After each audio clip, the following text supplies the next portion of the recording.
Welcome to the Right Hand Woman Show. I'm Lauren Webster, your host and the Right Hand Woman. You're listening to Challenges Facing Employers.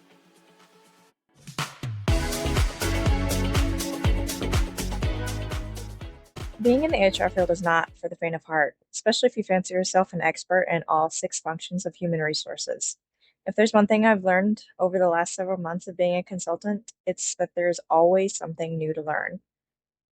In an effort to make myself more fluent in one of the major areas of my current focus, which is employee relations, I've been reading a couple of really great books. No Ego by Wakeman and Inspire Greatness by Tenney.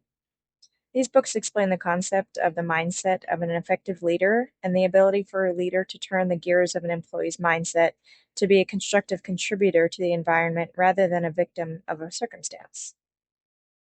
Being profitable and growing year by year is definitely a focus of any business, but if you've ever wondered about the key secret to how businesses acquire and maintain exponential growth, you have to conduct a thorough investigation into how your company's mission encompasses and values its employees. And all the books that I'm currently reading, they all revolve around the same concept, which is putting your people first, or in other words, developing a people-first culture.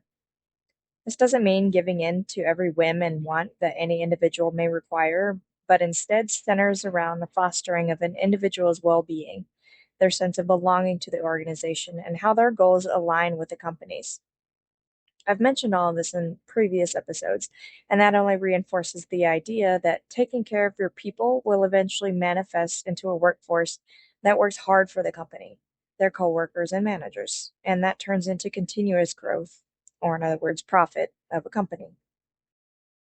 As much as culture sounds like a task specifically for HR to conduct, it's not just on the HR rep to cultivate.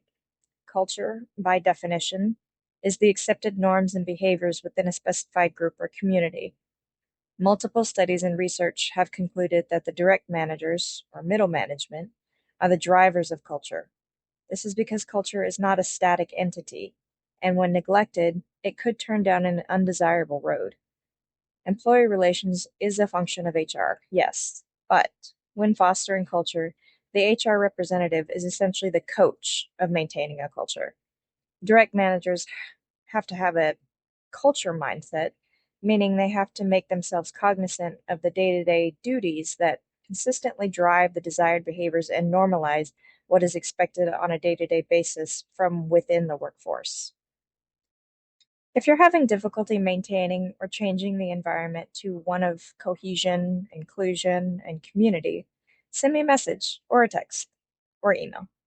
I can help you and your management team in the development of and maintaining a great culture that will not only make work a great place to be for your employees, but ultimately boost your productivity and profitability by creating a workforce that truly supports and desires to work hard for you.